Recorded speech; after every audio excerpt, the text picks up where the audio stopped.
the fact that you have the U.S. president, first of all, he was the one that told us about this attack. You know, I could let that slide, you know, because I personally think that the people who are victims don't care where the help comes. I understand the contradictions and our failure, but those people need some succor. If the U.S. Intervention will bring it, fine. But what I find worrying, personally, Prof, is that our president has not spoken at all. Thank you. He didn't make a broadcast, you know, and I'm told that he didn't make a broadcast also last year. And then he has left the country, you know, about the same time without saying a word.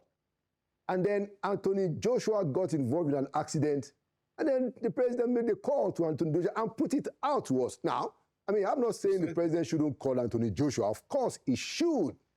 But how come we are hearing from our president about Anthony Joshua, and he's not telling us a thing personally about the fact that we have America sending bombs to our territory? No word, no explanation, no accountability. What is responsible for that, in your opinion, Prof? If I give the answer that I'd like to give, you know, people may get excited, but I think it is fundamentally because Tinubu does not need Nigerian votes to be president. Wow, but he does need it. He must get it. No, he does not need Nigerian votes to be president. Tinubu needs judges and INEC to give him a result. If you need votes of your people to be president, he will not be, with profound respect, acting with this degree of irresponsibility and utter disregard for the worth and well-being of Nigerians. No. It is because at the end of the day, let us all be honest. What he needs are the judges and INEC. If votes counted, Nigerian politicians would not be as irresponsible, from the president down, will not be as irresponsible as they are to behave as if Nigerians do not count.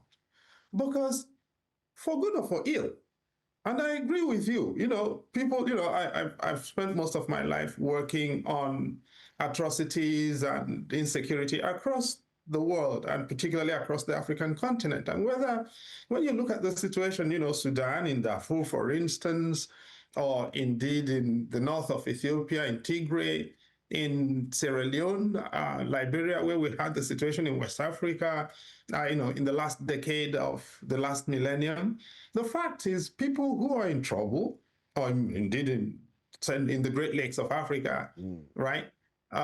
People who find themselves at the receiving end of a challenging situation do not mind where help comes from. I totally agree.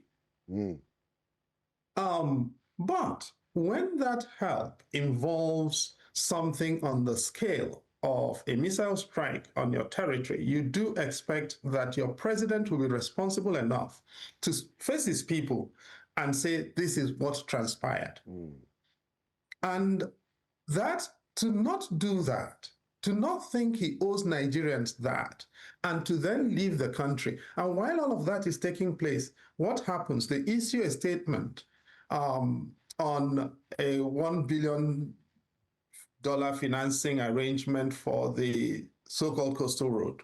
They found time to do that. They found time to attend AO in Lagos. They found time to commiserate with Anthony Joshua publicly. But the president has not said anything about the situation. That, for me, is the most eloquent, as I said, of New Year statements and New Year messages. It says the man does not think Nigerians matter.